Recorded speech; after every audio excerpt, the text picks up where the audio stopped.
नमस्कार, जय जगन्नाथ। शकुंतला ट्यूटोरियल को आपण मानक आंतरिक स्वागत। आज आम आलोचना करबा चर्या साहित्य संबंध। चर्या साहित्य क्या कह जाए प्रथम आम जाना कौन चर्या साहित्य क्या कह जाए एमसीक्यू डिस्कसन करबा। एमसीक्यू पर डिस्कसन करबा आग जाना चर्या साहित्य कौन। मूलतः चर्या साहित्य हेउची ओडिया साहित्यर प्राचीनतम आधार भाग मध्य गोटे प्राचीनतम आधार ताहा एक प्रथम हूँ प्राचीनतर आधार। यह मुख्यतः बौद्ध सिद्धाचार्य मानक द्वारा रचित गीतिकाव्य भाव में गृहीत करा जायछि। चर्या साहित्य को चर्या पद बोली मध्य एही साहित्यटी अष्टम रु द्वादश शताब्दी मध्य रचित होइतिला। यह बौद्ध धर्मर साहित्य बोली कह जाए जथा वज्रजान शाखा संबंध में वर्णित रही। चर्या पद लिखिथिबा कवि माने हेउचंती 84 सेमानंकु 84 सिद्धाचार्य बोली मध्य कह जाए। सेमानंक मध्यरु मुख्यतः हेले लुइपा, कान्हुपा, सरहपा, सबरीपा इत्यादि।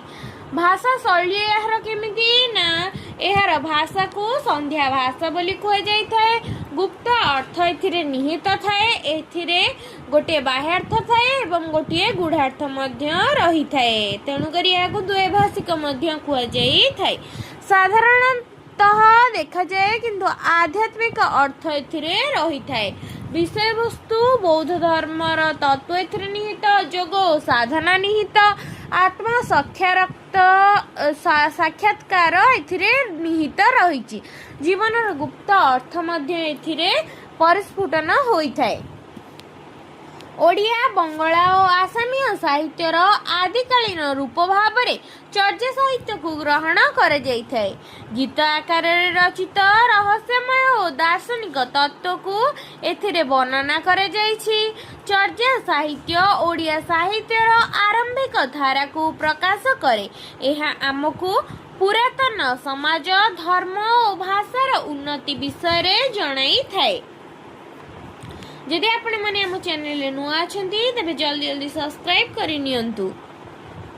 एबे हमें एमसीक्यू डिस्कशन करबा। प्रथम प्रश्न, चर्यार मूल अर्थ कौन। चर्यार मूल अर्थ हेउची आचरण बा आचार। चर्यार मूल अर्थ कौन? आचरण बा आचार। सरहप्पा, सबरीपा, कान्हुपा, लुइपा और भुसुपुपा प्रमुख सिद्धाचार्यଙ୍କ द्वारा विरचित 50टी गीति कविता किए संग्रह करथिले। 84 सिद्धाचार्य मानक द्वारा रचित गीति कविता को किए संग्रह करथिले? डॉक्टर हरप्रसाद शास्त्री नेपाल राजदरबार 1907 मसीह संग्रह करथिले। नेक्स्ट क्वेश्चन देखिबा। महामहोपाध्याय हरप्रसाद शास्त्री केते मसीह चर्या साहित्य बा चर्या गीति समूह को नेपाल दरबार संग्रह करथिले? महामहोपाध्याय हरप्रसाद शास्त्री 1907 मसीह एही चर्या गीतिका समूह को नेपाल दरबार संग्रह करथिले। केते मसीहारे चर्या गीति समूह को हरप्रसाद शास्त्री बौद्धगान और दोहा नामक ग्रंथ आकार प्रकाश करथिले? 1916 मसीहारे चर्या गीति समूह को हरप्रसाद शास्त्री बौद्धगान और दोहा नामक ग्रंथ आकार प्रकाश करथिले।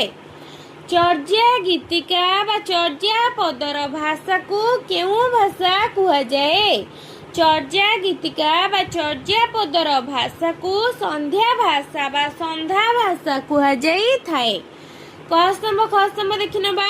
बौद्धगान और दोहा किए रचना करथिले बा किए पाइथिले?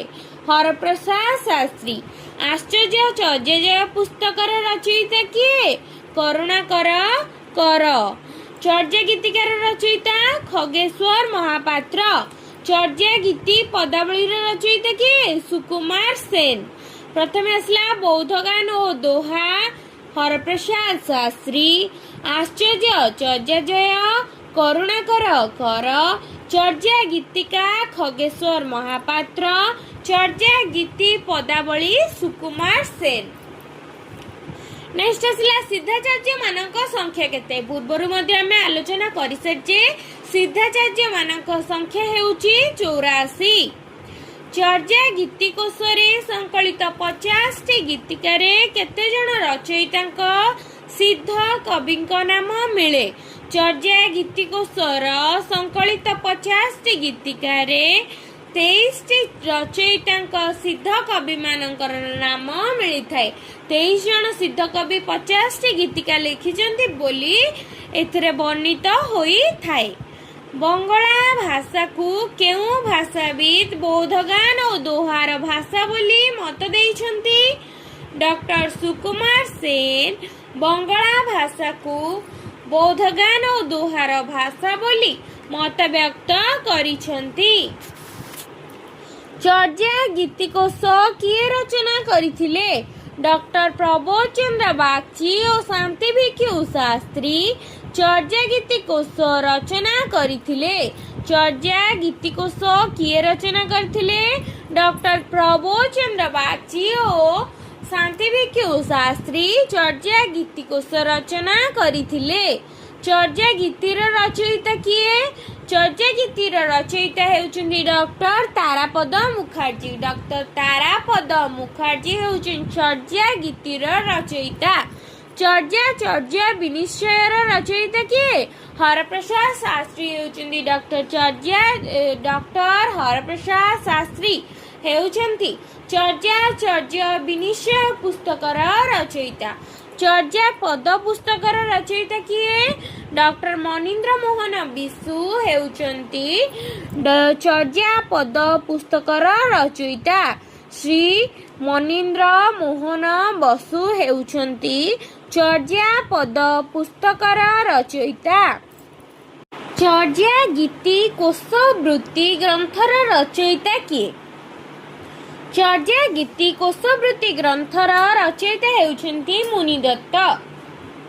ମୁନିଦତ୍ତ ହେଉଛନ୍ତି ଚର୍ଯ୍ୟା ଗୀତି କୋଷବୃତ୍ତି ଗ୍ରନ୍ଥର ରଚୟିତା। ବୁଦ୍ଧିଷ୍ଟ ମିଷ୍ଟିକ୍ ସଙ୍ଗ୍ସ ଗ୍ରନ୍ଥରେ ମଧ୍ୟ ଚର୍ଯ୍ୟା ସଂଗ୍ରହର ମୂଳ ନାମ ଆଶ୍ଚର୍ଯ୍ୟ ଚର୍ଯ୍ୟାଚୟ ବୋଲି କିଏ ଗ୍ରହଣ କରିଛନ୍ତି? ବୁଦ୍ଧିଷ୍ଟ ମିଷ୍ଟିକ୍ ସଙ୍ଗ୍ସ ଗ୍ରନ୍ଥର ମଧ୍ୟ ଚର୍ଯ୍ୟା ସଂଗ୍ରହର ମୂଳ ନାମ ଆଶ୍ଚର୍ଯ୍ୟ ଚର୍ଯ୍ୟାଚୟ ବୋଲି ଡକ୍ଟର ମହମ୍ମଦ ଶହୀଦୁଲ୍ଲାହ ଗ୍ରହଣ କରିଛନ୍ତି। ଡକ୍ଟର ମହମ୍ମଦ ଶହୀଦୁଲ୍ଲାହ ଗ୍ରହଣ କରିଛନ୍ତି କି ବୁଦ୍ଧିଷ୍ଟ ମିଷ୍ଟିକ୍ ସଙ୍ଗ୍ସ ଗ୍ରନ୍ଥରେ ଚର୍ଯ୍ୟା ସଂଗ୍ରହର ମୂଳ ନାମ ହେଉଛି ଆଶ୍ଚର୍ଯ୍ୟ ଚର୍ଯ୍ୟାଚୟ। ଚର୍ଯ୍ୟାଚର୍ଯ୍ୟ ବିନିଶ୍ଚୟ ସରପାଙ୍କ ଦୋହାକୋଷ କାହ୍ନୁପାଙ୍କ ଦୋହାକୋଷ ଡାକନବ ଆଦି 4 ଗୋଟି ପାଣ୍ଡୁଲିପି କେଉଁ ଗ୍ରନ୍ଥରେ ସ୍ଥାନିତ ହୋଇଛି? ଚର୍ଯ୍ୟାଚର୍ଯ୍ୟ ବିନିଶ୍ଚୟ ସରପାଙ୍କ ଦୋହାକୋଷ କାହ୍ନୁପାଙ୍କ ଦୋହାକୋଷ ଡାକନବ ଆଦି 4 ଗୋଟି ପାଣ୍ଡୁଲିପି ବୌଦ୍ଧଗାନ ଓ ଦୋହାରେ ସ୍ଥାନିତ ହୋଇଛି। କେଉଁ ଗବେଷକ ଭାରତରେ ଅବସ୍ଥିତି ସମୟରେ ନେପାଳୀ ଭିକ୍ଷୁମାନଙ୍କ ଠାରୁ ଅନେକ ଗୀତିକା ଗୁଡ଼ିକୁ ସଂଗ୍ରହ କରିଥିଲେ? Doctor Arnold ବାକେ।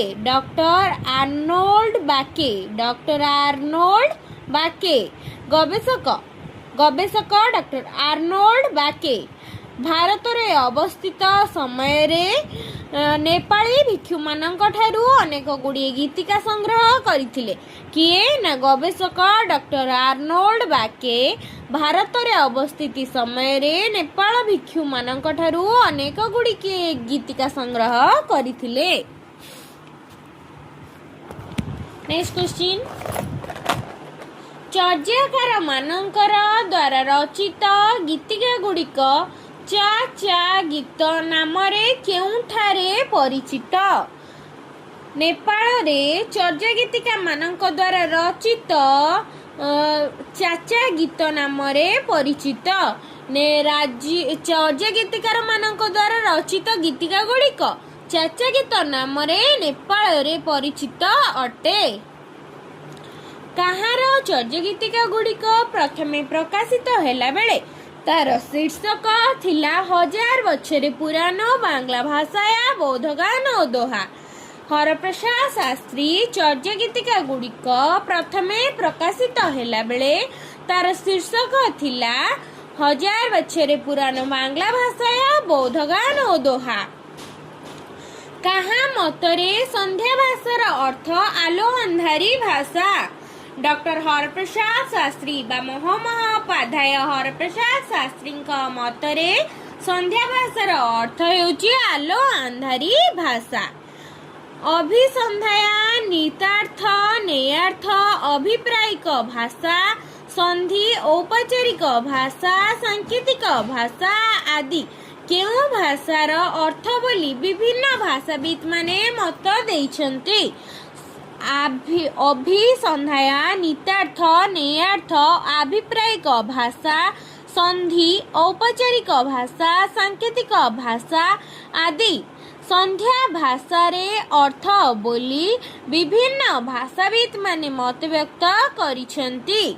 सुकुमार सेन बोधगान ओ दोहार भाषा को केउ भाषा बोली कहिछन्ति। सुकुमार सेन बोधगान ओ दोहार भाषा को बंगाली भाषा बोली कहिछन्ति। प्रत्येक सिद्धाचार्यଙ୍କ नामरे शेषरे पा पाद शब्दटी केउ अर्थरे व्यवहृत होइथाय। प्रत्येक सिद्धाचार्यଙ୍କର नाम शेषरे पा बा पाद शब्द सम्मान सूचक अर्थरे व्यवहृत होइथाय। महापंडित राहुल संस्कृतायनଙ୍କ मतरे किए आदि सिद्ध भावरे परिचित। महापंडित राहुल संस्कृतायनଙ୍କ मतरे सरहप्पांकर आदि सिद्ध भावरे से परिचित। महापंडित राहुल संस्कृतायनଙ୍କ मतरे सरहपाद आदि सिद्ध भावरे परिचित। सरहपा सिद्धाचार्यଙ୍କ अन्य नाम कौन थिला? राहुल भद्र थिला। सरहपा सिद्धाचार्यଙ୍କ अन्य नाम राहुल भद्र थिला। महासबर नामरे किए ख्याति अर्जन करिथिले? महासबर नामरे सरहपाद ख्याति अर्जन करिथिले। महासबर नामरे किए ख्याति अर्जन करिथिले? महासबर नामरे सरहपाद ख्याति अर्जन करिथिले। सरहपांक शिष्य किए थिले? सरहपांक शिष्य सबरीपाद थिले। सबरीपाद काहार गुरु थिले? सबरीपाद लुईपादंकर गुरु थिले। लुईपादଙ୍କ शिष्य तेबे किए थिले? सबरीपाद। शांतिदेव केउ सिद्धाचार्यଙ୍କର अन्य नाम? शांतिदेव भूसुपुप्पांकर अन्य नाम अटे। केउ सिद्धाचार्यଙ୍କୁ कृष्णाचार्य मंत्रणाचार्य कृष्णपाद उपाध्याय महाचार्य आदि नामरे नामित करा जाइछि। कान्हुपादंकर सिद्धाचार्यଙ୍କୁ कृष्णाचार्य मंत्रणाचार्य कृष्णपाद उपाध्याय महाचार्य आदि नाम नामित करा जाइछि। लुईपांक अन्य नाम कौन थिला? महाजोगेश्वर थिला। लुईपांकर अन्य नाम कौन थिला? महाजोगेश्वर। वज्रयानर प्रवर्तक किए थिले? इंद्रभूति थिले वज्रयानर प्रवर्तक। इंद्रभूति किए थिले? वज्रयानर प्रवर्तक इंद्रभूति थिले। सहजयानर प्रवर्तिका किए थिले? लक्ष्मींकर हेउचंती सहजयानर प्रवर्तिका। कंबलपा सिद्धाचार्यଙ୍କର शिष्य किए थिले? कंबलपा सिद्धाचार्यଙ୍କର शिष्य थिले इंद्रभूति। इंद्रभूति काहार शिष्य थिले? कंबलपाद सिद्धाचार्यଙ୍କର शिष्य थिले। ज्ञान सिद्ध ग्रंथर स्रष्टा किए? ज्ञान सिद्ध ग्रंथर स्रष्टा हेउचंती इंद्रभूति। ज्ञान सिद्ध ग्रंथरे जगन्नाथଙ୍କୁ केउ रूपरे वर्णना करा जाइछि? ज्ञान सिद्ध ग्रंथरे जगन्नाथଙ୍କୁ बुद्ध रूपरे वर्णना करा जाइछि। भूसुपुप्पा सिद्धाचार्य केउ नामरे संबोधित होइथांती? भूसुपुप्पा सिद्धाचार्य राउतु नामरे संबोधित होइथांती। केउ गुरुंकर शिष्य शांतिपा थिले? मंजुवज्र गुरुंकर शिष्य शांतिपाद थिले। कान्हुपांक गुरु केउ सिद्धाचार्य थिले? कान्हुपांकर गुरु थिले जालंधरी पा। जालंधरी पांक शिष्य तेबे किए? कान्हुपा। ଜାତକ କଥା କେଉଁ ଧର୍ମର ସମ୍ପୃକ୍ତ? ଜାତକ କଥା ବୌଦ୍ଧ ଧର୍ମର ସମ୍ପୃକ୍ତ। ଏଇଟା ମଧ୍ୟ ଆମେ କାଲି ଆଲୋଚନା କରିଥିଲେ ବୌଦ୍ଧ ସାହିତ୍ୟରେ। ଇନ୍ଦ୍ରଭୂତି କେଉଁ ସିଦ୍ଧାଚାର୍ଯ୍ୟଙ୍କ ଗୁରୁ ଥିଲେ? ଇନ୍ଦ୍ରଭୂତି ଜାଳନ୍ଧରୀ ପାଙ୍କର ଗୁରୁ ଥିଲେ। ସହଜ ଯାନର ମୁଖ୍ୟ ଉଦ୍ଦେଶ୍ୟ କ'ଣ? ସହଜ ଯାନର ମୁଖ୍ୟ ଉଦ୍ଦେଶ୍ୟ କାୟା ସାଧନା। ବଜ୍ରଯାନର ମୁଖ୍ୟ ଉଦ୍ଦେଶ୍ୟ କ'ଣ?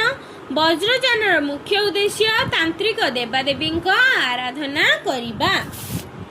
ନେକ୍ସଟ କ୍ୱେଶ୍ଚିନ୍, ଗୋଟେ କସ୍ତମ୍ଭ ଖସ୍ତମ୍ଭ ସରହପାଦ କ'ଣ ଲେଖିଛନ୍ତି? ଦୋହା କୋଷ। ଦାରିକପାଦଙ୍କର କ'ଣ ଆବିଷ୍କାର କରିଛନ୍ତି? ଶ୍ରୀକାଳ ଚକ୍ର ତନ୍ତ୍ରରାଜ। କାହ୍ନୁପାଦ କ'ଣ ଆବିଷ୍କାର କରିଥିଲେ? ଯୋଗ ରତ୍ନମାଳା। କମ୍ବଳପାଦଙ୍କର କ'ଣ? ଅଭିସମୟ ନାମ ପଞ୍ଜିକା। ଅଭିସମୟ ବିଭଙ୍ଗ ଗ୍ରନ୍ଥଟି କେଉଁ ସିଦ୍ଧାଚାର୍ଯ୍ୟଙ୍କ ରଚନା? ଅଭିସମୟ ବିଭଙ୍ଗ ଗ୍ରନ୍ଥଟି ଲୁଇପାଙ୍କ ରଚନା ଅଟେ। ଭୂସୁପୁପା ସିଦ୍ଧାଚାର୍ଯ୍ୟ କେଉଁ ଗ୍ରନ୍ଥର ରଚୟିତା? ସହଜ ଗୀତିର ରଚୟିତା ହେଉଛନ୍ତି ଭୂସୁପୁପା। ବୌଦ୍ଧଗାନ ଓ ଦୋହା ଗୀତିକାରମାନେ କେଉଁ ପ୍ରକାରର ସାଧନାକୁ ସହଜାନନ୍ଦ ସହିତ ସମନ୍ୱୟ କରିଛନ୍ତି? ବୌଦ୍ଧଗାନ ଓ ଦୋହା ଗୀତିକାରମାନେ ଯୌନ ଯୌଗିକା ସାଧନାକୁ ସହଜାନନ୍ଦ ସହିତ ସମନ୍ୱୟ କରିଛନ୍ତି। ବୌଦ୍ଧଗାନ ଓ ଦୋହା ଗୀତିକାରମାନେ ଯୌନ ଯୌଗିକା ସାଧନାକୁ ସହଜାନନ୍ଦ ସହିତ ସମନ୍ୱୟ କରିଛନ୍ତି। ଲୁଇପା କେଉଁ ସିଦ୍ଧାଚାର୍ଯ୍ୟଙ୍କର ଗୁରୁ ଥିଲେ? ଲୁଇପା ଦାରିକପାଦଙ୍କର ଗୁରୁ ଥିଲେ। ଜୟଦେବଙ୍କ ଠାରୁ କେଉଁ ସିଦ୍ଧାଚାର୍ଯ୍ୟ ଶିଷ୍ୟତ୍ୱ ଗ୍ରହଣ କରିଥିଲେ? ଜୟଦେବଙ୍କ ଠାରୁ ଭୂସୁକୁପା ଶିଷ୍ୟତ୍ୱ ଗ୍ରହଣ କରିଥିଲେ। ଓଡ଼ିଶାର ରାଜା ଚୌବେଶୁକଳ୍ପଙ୍କ ଦ୍ୱାରା ମନ୍ତ୍ରଯାନ କେଉଁ ସିଦ୍ଧାଚାର୍ଯ୍ୟ ଦୀକ୍ଷିତ ହୋଇଥିଲେ? ଓଡ଼ିଶାର ରାଜା ଚୌବେଶୁକଳ୍ପଙ୍କ ଦ୍ୱାରା ମନ୍ତ୍ରଯାନରେ ସରହପାଦ ସିଦ୍ଧାଚାର୍ଯ୍ୟ ଦୀକ୍ଷିତ ହୋଇଥିଲେ। ଓଡ଼ିଶାର ରାଜା ଚୌବେଶୁକଳ୍ପଙ୍କ ଦ୍ୱାରା ମନ୍ତ୍ରଯାନରେ ସରହପାଦ ଦୀକ୍ଷିତ ହୋଇଥିଲେ। ନେକ୍ସଟ କ୍ଲାସରେ ଆମେ ଆଲୋଚନା କରିବା ନେକ୍ସଟ ଆଉ MCQ ଗୁଡ଼ିକ ଯାହାକି ଚର୍ଚ୍ଚା ସାହିତ୍ୟ ଉପରେ ଆଧାରିତ। ଆଜି ଆମେ ଆଲୋଚନା କଲେ 72ଟି କ୍ୱେଶ୍ଚିନ୍, MCQ ଗୁଡ଼ିକ ଡିସ୍କସନ୍ କଲେ, ଯାହାଫଳରେ କି ଆମେ UGC ନେଟ୍ JRF ପାଇଁ ଏଥିରୁ କିଛି ମାତ୍ରାରେ ଉପକୃତ ହୋଇପାରିବା। ତେବେ ନେକ୍ସଟ କ୍ଲାସରେ ଆମେ ଆଲୋଚନା କରିବା ଆଉ ଯେତକ MCQ ରହିଲା ଚର୍ଚ୍ଚା ସାହିତ୍ୟ ଉପରେ। ଯଦି ଭିଡ଼ିଓଟି ଭଲ ଲାଗିଥାଏ ଲାଇକ୍ ସେୟାର ସବସ୍କ୍ରାଇବ୍ ମଧ୍ୟ କରିବେ ଏବଂ କମେଣ୍ଟ ମାଧ୍ୟମରେ ଜଣାଇବେ ଭିଡ଼ିଓଟି କିପରି